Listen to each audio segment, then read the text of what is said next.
In the wake of Representative Ilhan Omar's repeated anti-Jewish slurs and accusations, Nancy Pelosi tries to take a vote to condemn anti-Semitism. How do you think that went? Unfortunately for Pelosi, a generational divide has emerged among Democrats on the question of Israel and anti-Semitism. We will analyze why the left no longer likes the Jews. Then, a leftist thug attacks a conservative activist at UC Berkeley. That man has now been arrested. But in a culture that equates speech with violence, will that man ever see justice? We'll find out. Illegal immigration is on track to triple 2017 levels. And then finally, a billionaire dies during penis enlargement surgery. All the money in the world. We will get to that, plus the mailbag. I'm Michael Knowles. This is The Michael Knowles Show.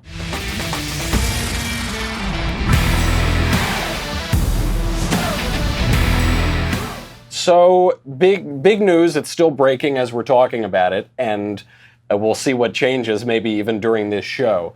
You've followed Representative Ilhan Omar. She is this woman who has accused Israel of hypnotizing the world, who has said that the world needs to awaken to the evil doings of Israel. She was asked why people in America support Israel, and she said it's all about the Benjamins, baby. She doesn't like Israel, and she doesn't like the Jews. This much is clear. She's got a long history of extremism. So now there's this generational divide that's broken out among Democrats. The older Democrats, like Nancy Pelosi, want her to apologize and to stop criticizing Jews unfairly, stop attacking Jews, and get her to stop these comments. And then there's the younger side, Alexandria Ocasio-Cortez, Rashida Tlaib, who are defending her on it.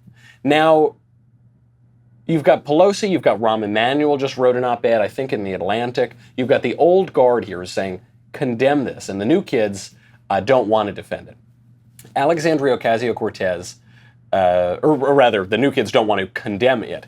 Alexandria Ocasio-Cortez said that Ilhan Omar is simply defending U.S. foreign policy. This isn't anti-Jewish, it's just defending, or questioning rather, U.S. foreign policy. Now, that is not the case. Where is the difference? You know, I don't throw the phrase anti-Semitism around lightly. I almost never use the phrase racism. I try to be more specific because those phrases have been emptied of meaning. What Ilhan Omar is doing is anti-Jewish. It is anti-Semitism. We will explain the difference, and we'll see how this is going to damage Democrats in 2020. But first, let's make a little money, honey, with Purple Mattress. I've been on the road now for how long? For a few days. It was in New York. I'm in Cincinnati tonight. I'm a broken man because I'm so far away from my Purple Mattress, which I love. I'm spoiled now because this mattress, it is not a memory foam exactly. It is not an inner spring. It is this new technology developed by rocket scientists. It is both firm and soft at the same time. I was totally skeptical of it. I almost didn't want to take the mattress because I kind of liked my old mattress. I don't like change. I'm obviously very conservative. One night I was hooked on this thing. It is the best mattress I've ever had. You should get one. You should tell your friends to get one. I tell all my friends to get one. They're fabulous. You get a 100-night risk-free trial. If you're not fully satisfied, you can return your mattress for a full refund, backed by a 10-year warranty. There is free in-home setup and old mattress removal, free shipping and returns. You're not going to want to return it. You are going to love Purple. Right now, our listeners will get a free Purple pillow with the purchase of a mattress. That is in addition to the great free gifts they're offering site-wide. Just text COVFEFE, C-O-V-F-E-F-E, to 84888. That is the only way to get this free pillow. Text COVFEFE, C-O-V-F-E-F-E, to 84888, C-O-V-F-E-F-E, to 84888. Message and data rates may apply.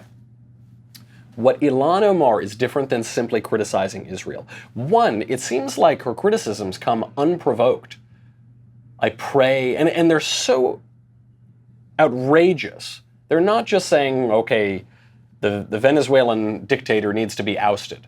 Okay, China needs to address its trade policies. Okay, Russia needs to stop interfering with our interests in the Middle East. Okay, it's not that. It's saying there is a particular evil of Israel, and they are, and Jews in America are not trustworthy. They're not loyal to our country because they have a dual allegiance. They have a dual loyalty. She's now said that she's expected to have allegiance to another country, meaning Israel, to work in the U.S. Congress. That just is not true. And this is where it crosses over the line. When her criticism of Israel is so unlike normal criticism of any other country, that's how you know that it's prompted by something else. And so you've got the old guard in the House, you've got the new guard, the AOC types, they're fighting it out. Where is the future of the Democratic Party going to be? Just look at the 2020 candidates. Of the 2020 Democrat candidates, they are all universally defending Ilhan Omar. So much for the Jews. They're throwing them out the bus for the 2020 race. Bernie Sanders said, quote, "We must develop an even-handed Middle East policy which brings Israelis and Palestinians together for a lasting peace. What I fear is going on in the House now is an effort to target Congresswoman Omar as a way of stifling that debate." So this is what they're all doing. They're making Ilhan Omar into the victim. Ilhan Omar is the one praying that Allah awaken people's eyes to the evils of Israel, saying that we need to end our friendly relationship with Israel, saying that we need to stop having dual loyalty, targeting out American Jews and saying that they're not trustworthy. But Ilhan Omar becomes the victim in this backwards identity politics. Kamala Harris says, quote, "There is a difference between criticism of policy or political leaders and anti-Semitism." Right, there is a difference, and what Ilhan Omar is doing is anti-Semitism. Harris then says, "I am concerned that the spotlight being put on Congresswoman Omar may put her at risk." At risk of what? Just at risk. She's a victim. Look, she's a victim. She's at risk. Well, because what Congresswoman Omar is doing is saying that Jews are not loyal to America and you can't trust them. Do you think that puts Jews at risk when a member of Congress says that? Do you think when a member of Congress implies that nefarious Jews are just paying off every politician to support their country in the Middle East, that puts Jews at risk? No, it's Ilhan Omar who's at risk. She's a delicate little flower, Ilhan Omar. She's basically a little girl. I mean, she's 37 years old and a member of the United States Congress, but look, no criticizing Ilhan Omar. No, she's at risk. And then Elizabeth Warren, Hiawatha, says, quote, "Branding criticism of Israel as automatically anti-Semitic will have a chilling effect on our public discourse and makes it harder to achieve a peaceful solution between Israelis and Palestinians." I think Palestine is, we've covered it a little bit before on this show. It's the country between Narnia and Wakanda. I think it's to the east of Narnia and to the west of Wakanda. So that's what Elizabeth Warren is talking about here. Now, of course, she's right. Yeah, of course, you can't brand all criticism of Israel as anti-Semitism, but that's not what we're doing. We're using very specific examples, and the left won't acknowledge those examples. Why? Until right now, congressional Democrats would not vote for a resolution to condemn anti-Semitism, even one that didn't mention Ilhan Omar by name. Now, I'm just getting in that they are going to vote on a resolution to condemn hatred, but not specifically and exclusively anti-Semitism. They're going to vote on something to condemn all forms of bigotry. And this is one of the great ironies of recent politics. Do you remember a year ago, 2 years ago, you had the Black Lives Matter movement, and the candidates would be asked, they say, do Black Lives matter? And do you know what they would say? They say all lives matter. They'd say, how dare you? Oh, the left was outraged by all lives matter, because all lives matter undermines and overshadows the specific and particular fact that Black lives matter. How dare you generalize when we are condemning a specific form of bigotry unless it's against the Jews, and then it's great. And then that's what we have to do. Pure hypocrisy from the left. Now, this is all just taking the premises of leftist identity politics as they are, just pointing out the internal inconsistencies here. Now, the left comes back and they say, well, listen, you have your own racial issues on the right. Sure, I guess so. I guess the man's heart is evil from the very beginning. So yeah, sure, okay. I guess we're fallen people. There are going to be bigots all over the place. They're saying, well, you have Steve King. Remember, Republican Representative Steve King, he asked the question, he said, white supremacy, white nationalism, Western civilization, when did that become controversial? And what Steve King said is, I was taken out of context. I meant to say, I was listing these things, and then Western civilization is what I was asking when it became controversial. Okay, I don't know if that totally carries water. But then what happened? When he got called out for it, Steve King went on the floor of the House. Do we have the clip? Today, the New York Times is suggesting that I'm an advocate for white nationalism and white supremacy. I want to make one thing abundantly clear. I reject those labels and the evil ideology that they define. Further, I condemn anyone that supports this evil and bigoted ideology, which saw in its ultimate expression the systematic murder of 6 million innocent Jewish lives. It's true that, like the Founding Fathers, I am an advocate for Western civilization's values, and that I profoundly believe that America is the greatest tangible expression of these ideals the world has ever seen. Under any fair political definition, I am simply an American nationalist. Could not be clearer. Whatever he said in that interview with the New York Times, whether he was misquoted, whether he was quoted perfectly, he comes out there, he says, I reject this evil ideology. I condemn anybody who supports this evil ideology. They then had a vote based on the quotation that the New York Times reported from him. They had this resolution to condemn white supremacy, and it was seen largely as a rebuke to Steve King. What did Steve King do? He voted for his own rebuke. What more can the man do? Well, how about on the right, though? What has Ilhan Omar done? She said, oh, I'm sorry. Wink. Oh, no, I'm sorry. I didn't mean to say that. Wink. Tee-hee-hee. And then what does she do? She keeps it up. She keeps up the dual loyalty smears, the can't trust a Jew smears. She keeps it all up. And what happens? What would happen to any Republican who defended Steve King on the merits of that quote that he was reported to have said? What would happen? They would be ostracized from American society. They'd be thrown out of the country. And yet you have fresh-faced, popular Democrat members of Congress defending Ilhan Omar on this. What's very interesting about this is something nobody is talking about. It is actually the most interesting aspect of this whole Ilhan Omar anti-Semitism debate, is the difference between right-wing and left-wing anti-Semitism, and how Ilhan Omar is actually engaging in right-wing anti-Semitism. Her defenders are engaging in left-wing. We'll discuss the difference. But first, we have a new sponsor to talk about. You have got to check this out. It is the podcast Hostage. This is from the Parcast Network. Behind every hostage situation, there is a complex dynamic between the hostage and the captor and the negotiator. Say the wrong thing, you make a wrong move, that hostage's life could be in jeopardy, could be on your hands. Every Thursday, the Parcast Network's podcast Hostage tells the complicated stories behind the world's most intense hostage situations and the people inside them. Hostage explores the psychological tactics used in hostage negotiations and what the human brain does when a person is held captive. Find out how hostage situations transpire, what strategies negotiators employ to find a peaceful resolution. Hostage highlights the moments where things went tragically wrong, as well as the techniques that have miraculously saved lives. And you should definitely check out the 2-part episode on Captain Phillips of the MV Maersk, Alabama. You remember Captain Phillips? They made a whole movie about him.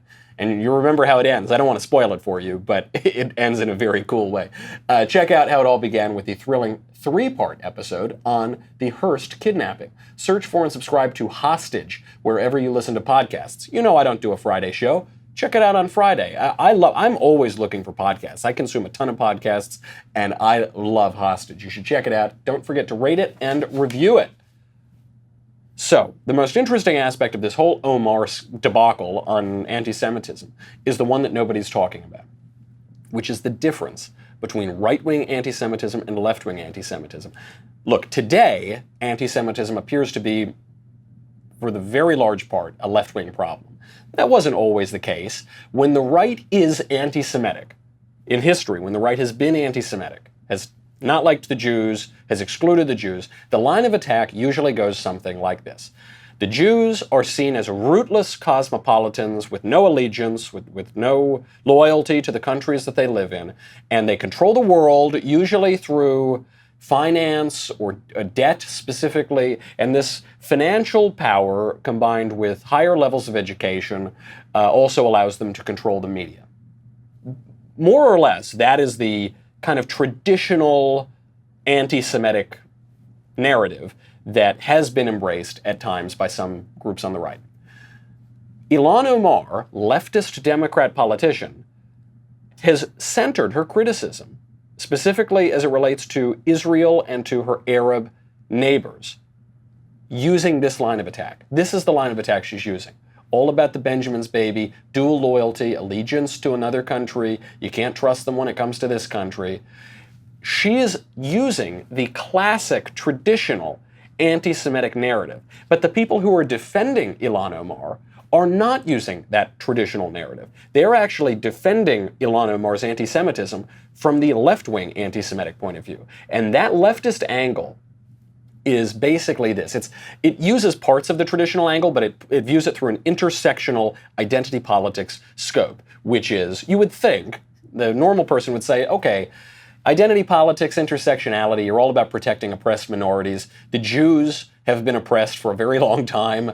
They were slaves in Egypt. People try to kill them every 50 years or so. Clearly, if anyone's got a grudge to bear, it would be the Jews. And the leftist angle on it is this. The Jews are not really a persecuted ethnic and religious minority because the Jews are successful.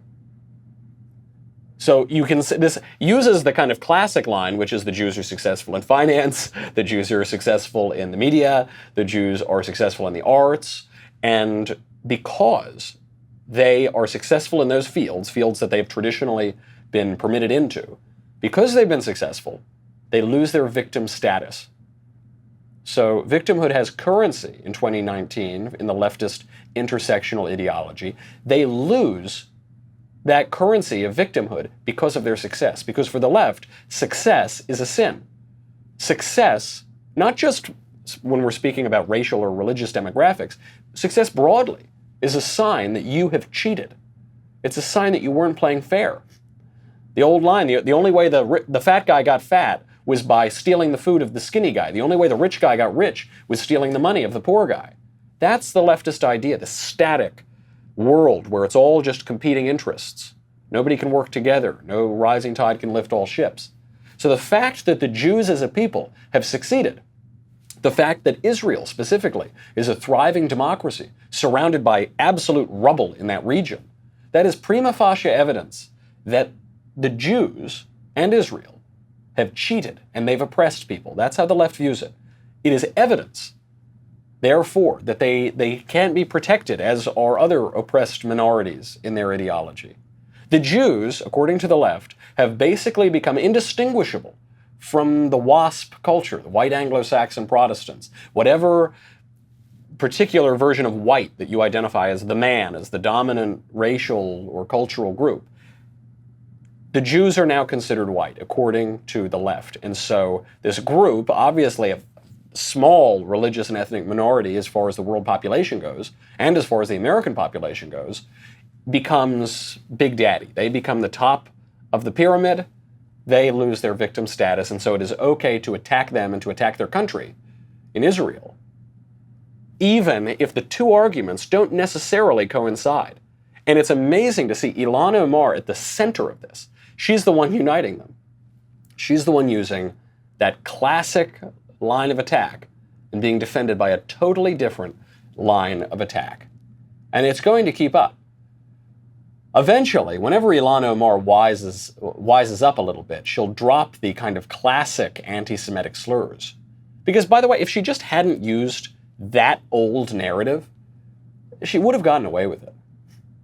If she hadn't gone through these old tropes that the left has rejected, and she'd used the new leftist anti-Semitic narrative, she would have completely gotten away with it. A lot of people on the left have done that for years. The left has basically permitted boycott, divest, and sanction, has basically attacked Israel for years and years and years. They've done it in a more subtle way, in a more modern way. Ilhan Omar is showing us anti-Semitism through the ages, how it morphs, and the freshman Democrats are leading that into the future, and the 2020 Democrat candidates for president have adopted it. Now, speaking of leftist victimizers, do you remember, this happened a little while ago, a conservative activist took a punch from a leftist activist on the UC Berkeley campus. This was caught on tape. I think we have the tape of it.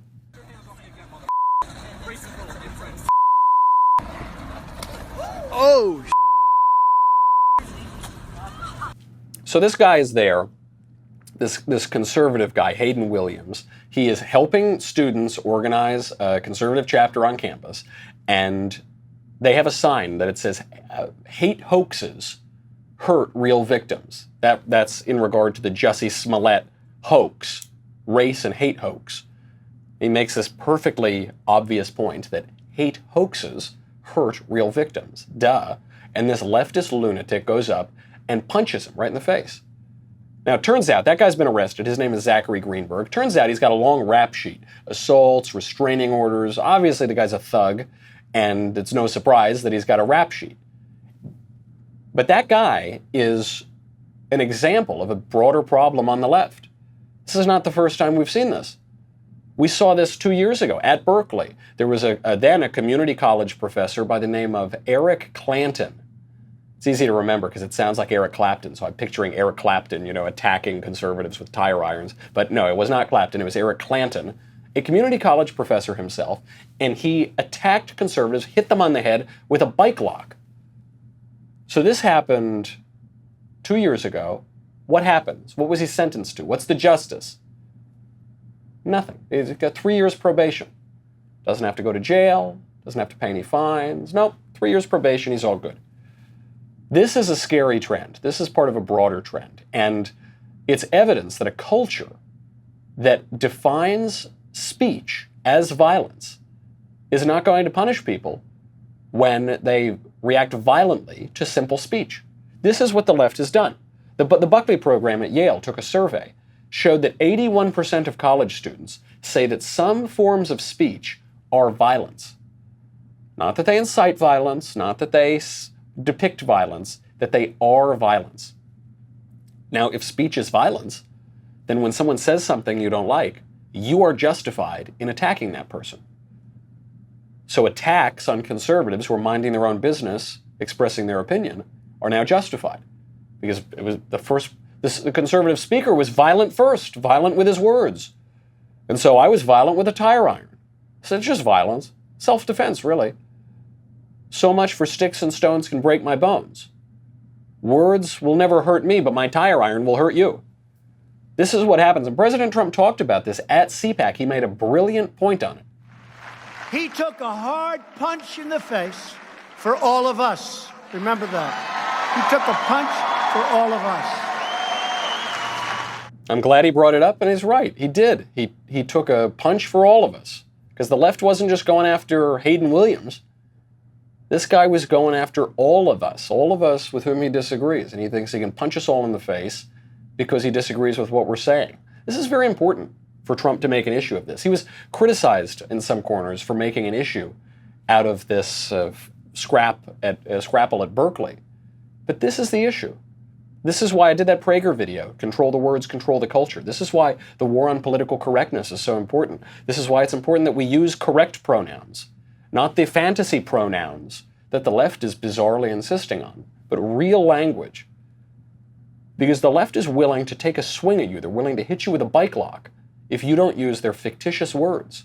Because words matter, because this obviously matters, and we can't let them get away with it. And it's perfectly right for the President of the United States to get up there and say, he took a punch for all of us, they're trying to swing at all of us, we have to fight this tooth and nail. That's the issue. And if 81% of college students think that speech is violence, we need to make it clear to them that it's not. We need to teach them where their parents and their teachers have failed. Words are not violence. They're very different things. We'll see what happens. I'm speaking on a college campus tonight. Maybe someone's going to show up with a bike lock there. I hope not. I hope the Cincinnati kids are a lot better educated than the kids at UC Berkeley. We also have got to get to the immigration debate. Yesterday I was on the Fox show Outnumbered. It was me and 4 ladies on a couch. It was, not a bad show to be on. I usually am in my broom closet all day long, all by myself. And so it's nice to be around people, is what I'm saying. And we had this debate on illegal immigration. And to my left, Jessica Tarlov, who I like very much, she's the liberal on the panel. She said, "Oh, it's not. Come on, it's not a national emergency. Come on." This is a crisis. This is a crisis. The people coming across our border. So we know we've reached an 11-year high. In February, 76,000 illegal aliens came into our country. This is way, way up, over 2,500 people a day.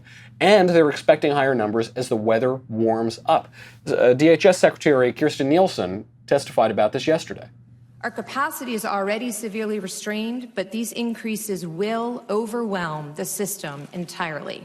This is not a manufactured crisis. This is truly an emergency. It's an emergency. Now, why? Why is this happening now? Because at the start of Trump's presidency, illegal immigration was at a low, and then it sort of ticked back up. Why? Part of this is because President Trump has facilitated a booming economy. The economy wasn't fabulous when he took office. It's done a whole lot better. So you have a lot of economic migrants who want to come over here and get good jobs. The other reason is Donald Trump made his presidential campaign totally focused on stopping illegal immigration. And the people who were crossing our borders illegally were dumb enough to think that we were serious about it. They thought, I mean, they're not dumb. Maybe they gave us the benefit of the doubt. They thought we were being honest. But no, this country, we've learned, is not able to defend its own borders. And so when they learned that very quickly President Trump couldn't stop illegal immigration, they all started coming again. Now, the left wants to have it both ways here. They want to have children and their families united as they're being processed. But then, as we learned from the Flores Agreement in 1997 during the Clinton administration, you can't have the parents and the children in the same place because the parents are being processed by law enforcement. There aren't that many places where you can house them together. And you can't have a child in jail for very long. So you've got to have the child processed by Health and Human Services. But you've got the parents who broke the law. They're adults. You can't just let them off the hook for breaking the law, which is the only other option that the Democrats have left us. Open borders, let them go. That's how they enforce border security. They don't. They don't enforce the law. All of this is to say, we now have 15 GOP senators who are going to vote against this emergency declaration by the president. We have 31, now 32, national emergencies currently on the books. Most of them really aren't national emergencies. This one is a national emergency. And even if you say, well, okay, it's an 11-year high, 76,000 illegal aliens invading our country in just 1 month, but hey, come on. This has been going on for a long time. Right, that's right. This is how Drew often quotes Hemingway in How People Go Bankrupt. In The Sun Also Rises, guy says, how'd you go bankrupt? He says, gradually, then suddenly. If you have a moderate crisis for 40 years, that becomes a big crisis. Becomes a national emergency, gradually, then suddenly. This is not the time for GOP senators to go weak. Are we to say that only Democrat presidents are allowed to declare national emergencies? Well, they say, the Democrats, once they have this power, might use it on something else. Right, the Democrats already have this power. Well, okay, but it's the National Emergency Act is wrong in the first place. Okay, fine. Then repeal the National Emergency Act, but don't prevent President Trump from using it for a legitimate emergency. Well, where's he going to get the money? The National Emergency Act specifically talks about military construction. Maybe that's why he invoked it. Now is not the time to go weak. This is a major issue. And just because it was a major issue yesterday and a major issue the day before doesn't mean that it isn't an even bigger issue today. Just because the frog is in the pot and the water is getting hotter by 1 degree every day doesn't mean that eventually that frog isn't going to boil. They should not go weak on this.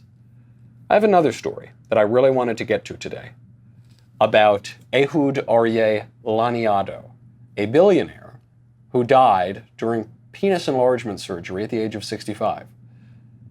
I really wanted to get to this story. This story tells us a lot about our culture, but we just don't have time to do it because we have to get to the mailbag. So I guess that's a reason to come back tomorrow. We will have a Friday show tomorrow because we weren't able to do one yesterday. Tonight, I'm going to be at the University of Cincinnati. We are going to be talking about global warming and the Green New Deal and why it's a leftist cult and why it won't do anything to help the Earth and why the people who push it don't even really care about helping the Earth. We'll talk about all of that tonight at the University of Cincinnati. I think you can tune in on either Yaft's live stream or Daily Wire's. One of us is going to be putting out, so check all of our social media pages. We will have links for you there. In the meantime, before we get to the mailbag, go to dailywire.com. $10 a month, $100 for an annual membership. You get me. You get the Andrew Klavan Show. You get the Ben Shapiro Show. You get to ask questions in the mailbag. You get the Matt Walsh Show. You get Another Kingdom. You get to ask questions, but you get so much. And you get the Leftist Tears Tumblr. You get it. This is very important, as it is revealed for the next 2 weeks that the Democrats can't even hold a vote to condemn Jew hatred, as there is a major fissure in the Democrat Party. As Alexandria Ocasio-Cortez eats Nancy Pelosi for breakfast, you're going to need that Tumblr. There are going to be a lot of tears. There's going to be a lot of wailing. As the 2020 Democrat candidates jump over themselves, one after another, to say that Jew hatred isn't Jew hatred, it's going to be a schadenfreude-filled event. Make sure that you have your Tumblr. Go to dailywire.com. We'll be back with a lot more.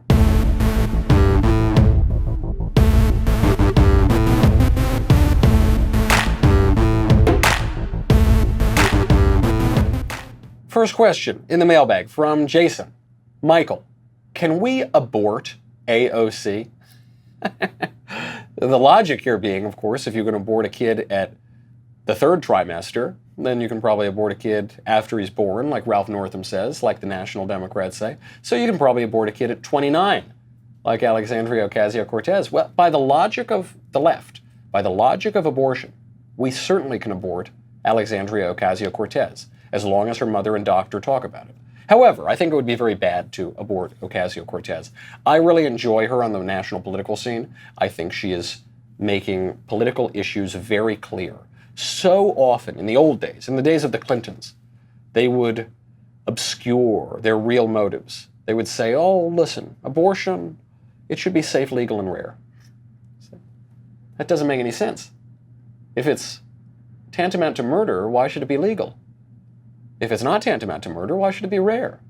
Why? It doesn't make any sense. Now, what Alexandria Ocasio-Cortez says is, no, here is the logical conclusion, here's the radical conclusion of all of these ideas, all of this ideology. You would hear the global warming types, the people who, the left basically just wants to use the idea of global warming to take all of the power that they've wanted for 100 years and to push socialism in through the back door. And so you'd say, well, if the world is going to end in 10 years, if this is really threatening life on Earth as we know it, one, you need to produce evidence of that, and two, if that's true, we need to totally upend all of human society to save ourselves. They'll say, no, we just give us a little more power. Just give us a little more taxes. Yeah, that. No, don't worry. I mean, yeah, the world's going to end. It's going to end in 12 years. So give us your money. Give us more of your power. Give us your liberty and your political freedoms. But it's okay though. It's no. Don't ask too many questions. And she takes it to the logical conclusion. She says, no. It's going to end in 12 years. We need to destroy every building in the country and rebuild it. We need to outlaw 88% of American energy. We need to outlaw cows. We need to outlaw airplanes. We have to. It's the logical conclusion. I'm very happy that AOC is following these ideas to their logical conclusion. I want to give her more airtime. That's why I talk about her a lot. That's why I analyze what she's saying a lot. And also, to her credit, while Democrats are just talking about how Donald Trump, didn't tip his waiter in 1983, and that's the most progressive thing they can talk about, Alexandria Ocasio-Cortez has the political courage to offer ideas. They're crazy ideas, they're perverse ideas, but at least she's offering them so that we can debate them. I would never want to debate AOC. Some people who like abortion, they say, well, we should listen. The people who are being aborted, they're welfare people.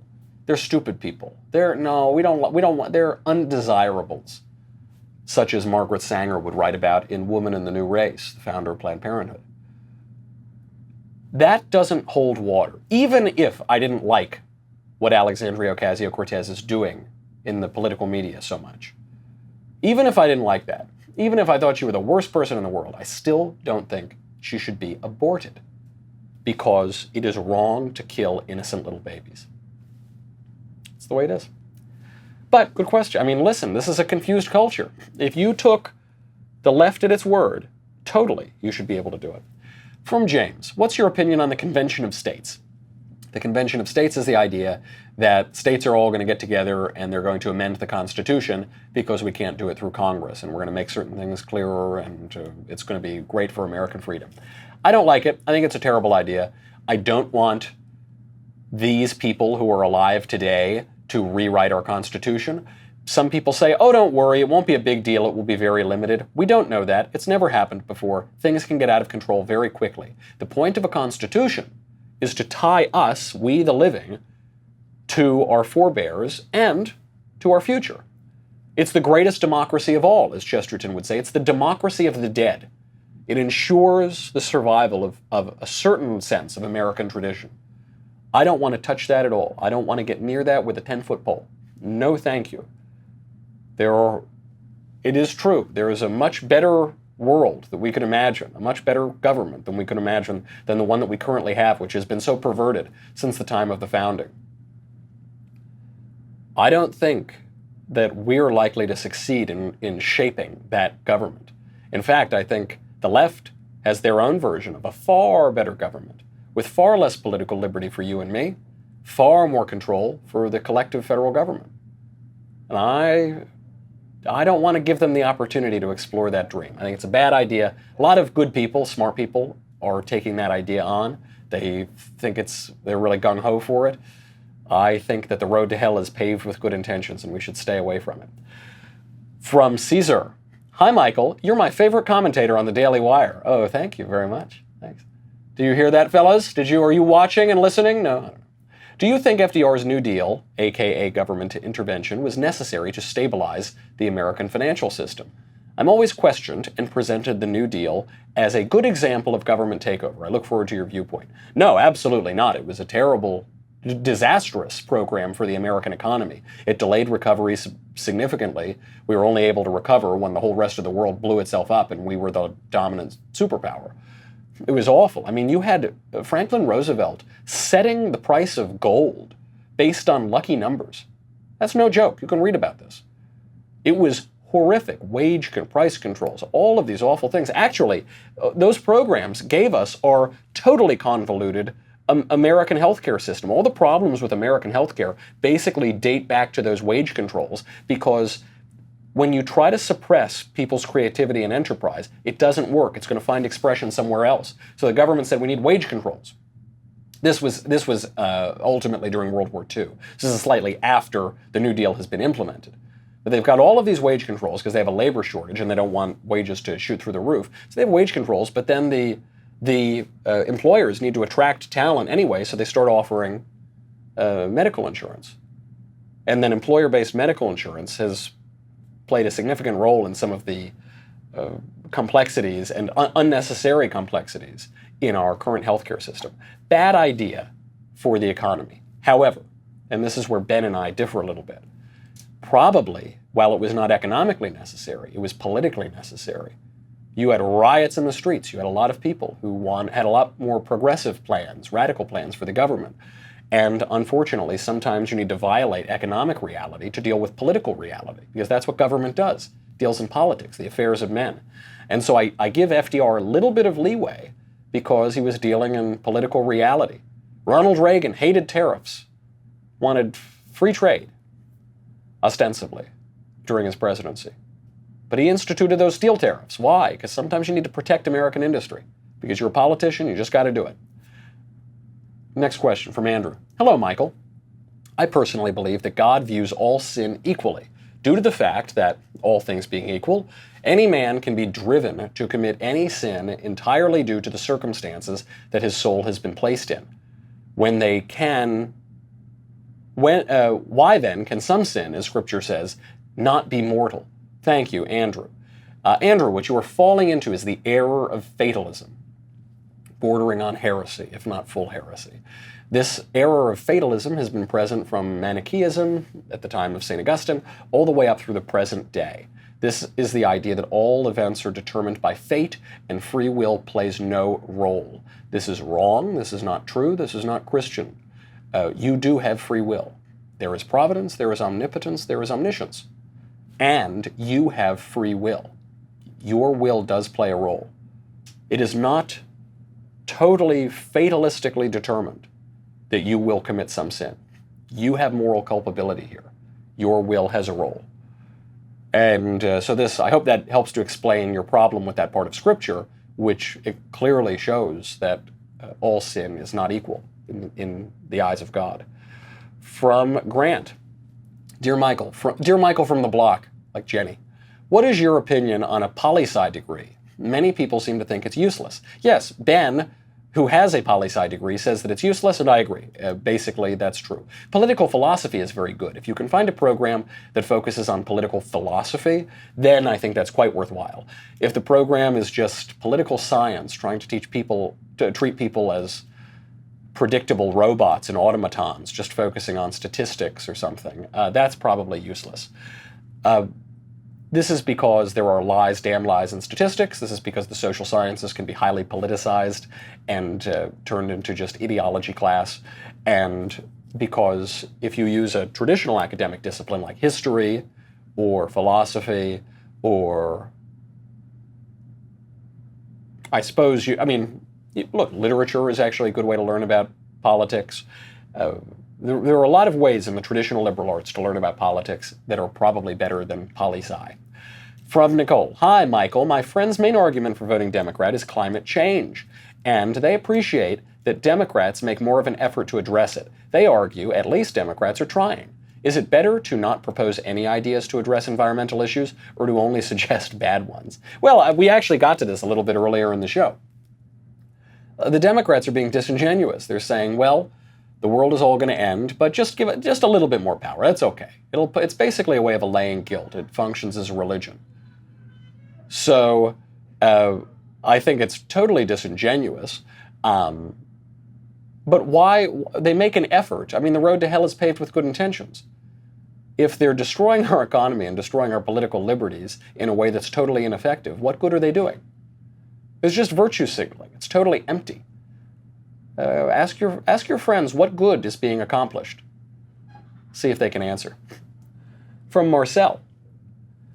Ave, Michael, I recently met a non-denominational Christian and asked her what she would give up for Lent. She said she does not practice Lent because who cares about pointless old traditions, and why should we follow them? Wasn't sure how to respond. Love the show. Thanks.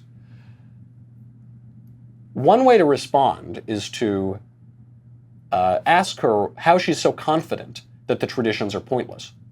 By definition, traditions are old. By definition, they're also new because they've survived throughout so much time. There's obviously some vital force within the tradition, by definition. How does she know they're pointless? Can she describe what the tradition is? Can she explain why it was instituted in the first place? Can she explain why people have done it over time? This, to me, is the height of intellectual arrogance, and it's very shallow. It's Chesterton's fence. When you see the fence in the middle of the road, you have no idea why it's there. Don't just rip it down. First, you've got to figure out why it was there in the first place. And then, only then, can you possibly be ready to tear down that tradition. And I wonder, does she not engage in any old traditions? I bet she's a non-denominational Christian. She probably goes to church on Sunday. Why does she engage in that pointless old tradition? Is it not pointless? Why is it a tradition? Why does she do that? Maybe ask her about some of the old traditions she does too. Because tradition is very important. We have bodies. We are people. We have ritual. We have need of sacrament. We have need to encounter the metaphysical in the physical world. Last question from James.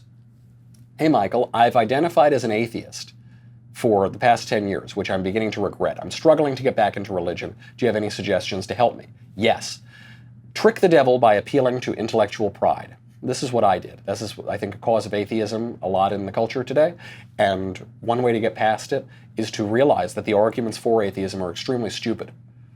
The devil he always seems so convincing and persuasive, and then you realize he's a fool. St. John Vianney would make fun of him, called him little idiot. Do that. Maybe appeal in that way. Try to work around that way. I mean, listen, you're asking me the question, so you clearly value my opinion. I'm telling you, God exists. The smartest people in all of history are telling you that God exists. So figure out why that is, how you've come to not believe. All right, I'm doing one more. I don't care if we're going to run late. From Michael. It's because you have a great name. Hi, Michael. No one has really clearly articulated the difference between socialism and communism. What is the difference between the two? I'll explain it between the three. I'll include Nazism in there too. Socialism is an economic and political philosophy whereby the means of production, whereby property is generally owned by the collective, by the government. You see this as socialists in Congress call for 80% rates of taxation and wealth taxes, and so you're just taking property. It's just theft. Now, there are different kinds. There's democratic socialism. That's what we see with Ocasio-Cortez. There is international socialism. That's what communism is. Soviet communism was an international movement. Workers of the world unite. So it wasn't focusing specifically and primarily on race or sex or within the country. It's focusing internationally. Get all of the labor of the world to unite. Then we'll have an international socialist federation. And then there is national socialism, which is Nazism, which has a much more national focus to it. But as an economic philosophy or a political system, they all broadly share socialism. And so sometimes people will say, well, so-and-so is a democratic socialist, not a national socialist, not an international. Okay, whatever, fine. Socialist nonetheless. Same thing. Okay, that's our show. We're running too late. Check out the speech tonight at the University of Cincinnati. Should be a lot of fun. And then I'll see you tomorrow. In the meantime, I'm Michael Knowles. This is The Michael Knowles Show.